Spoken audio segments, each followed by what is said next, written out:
There's a lot going on with big tech. Tell us what's happening here. So Google, Facebook, all these big outfits, they're coming under the microscope finally.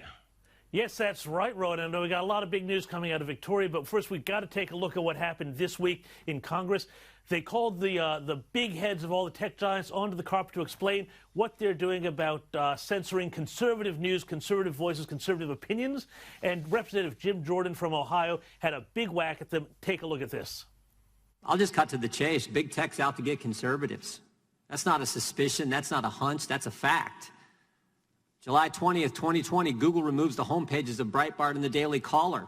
Just last night, we learned Google has censored Breitbart so much traffic has declined 99%. June 16th, 2020, Google threatens to demonetize and ban the Federalist. April 19th, 2020, Google and YouTube announce a policy censoring the content that conflicts with recommendations of the World Health Organization.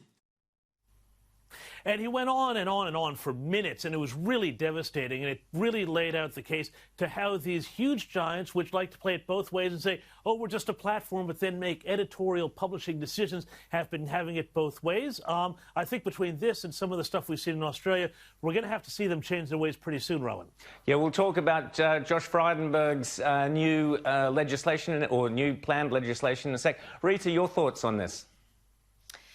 Look, I don't think the Republicans went far enough, particularly when they were questioning the heads of the big tech companies. I thought they went really soft, and a lot of them are beneficiaries of donations from those very companies, and I think perhaps that compromised their principles in that situation. I was a little bit disappointed with their approach to when this is so crucial. I mean, these companies now control debate and what is said in the public square online. You know, they've got virtual monopolies. Their power is enormous. And I think you can't go soft with this. You have to be absolutely clear in demanding that they are impartial, unbiased platforms.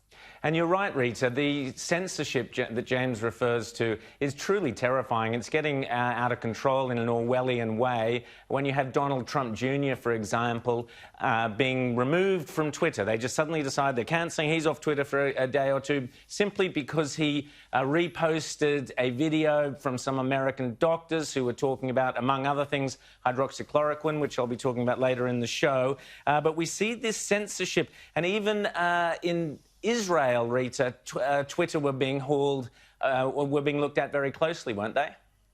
Yeah, and a Twitter representative just made a startling admission that in the minds of Twitter and their fact checkers, what Donald Trump says, the president, not the son, is ripe for censorship. It's ripe to have fact checks attached to it. But what the Iranian leader puts on Twitter about wanting genocide against Israel, well, that's acceptable commentary on political issues of the day. Have a look at this. I just want to fine-tune the question. Calling for genocide on Twitter is okay, but commenting on political situations in certain countries is not okay? So if a world leader violates our rules, but it is a clear interest in keeping that up on the service, we may place it behind a notice that provides some more context about the violation and allows people to click through if they wish to see that type of content. And as we've already seen, some of the so-called fact checks that they've put on Donald Trump's tweets have actually had all sorts of errors within the fact check. So if you're going to do this, then you better be not only impartial, but 100% accurate. And also the speed with which things are removed, James, just taken down, gone. We often find on this show someone will send us something interesting to chat about, then you go to find it, bang, it's been gone. Google or Twitter have removed it for whatever spurious reasons, James. What's Josh Frydenberg up to counter some of this? Well, I mean, even before we get to that, I just want to mention another example of this. Twitter took David Duke, who was an Grand Wizard of the KKK off Twitter this week. Fine, fair enough. But they let Louis Farrakhan, who is the Nation of Islam leader, who refers to Jews as termites, keep spreading his message of hate all over the internet. So again, it's, because one is left-wing and one is right-wing, they have a different tolerance for hate. But Josh Frydenberg, this is really interesting. So there's been a big effort now to make Google and Facebook particularly pay up for the news that they take and put on their sites, which has been a huge issue for all of the media here. One issue, though, I think with this proposal is that it's not going to include ABC or SBS. So on the one hand, it may seem like it's a good victory for private company publishers, whether it's Nine or News Corp or whomever.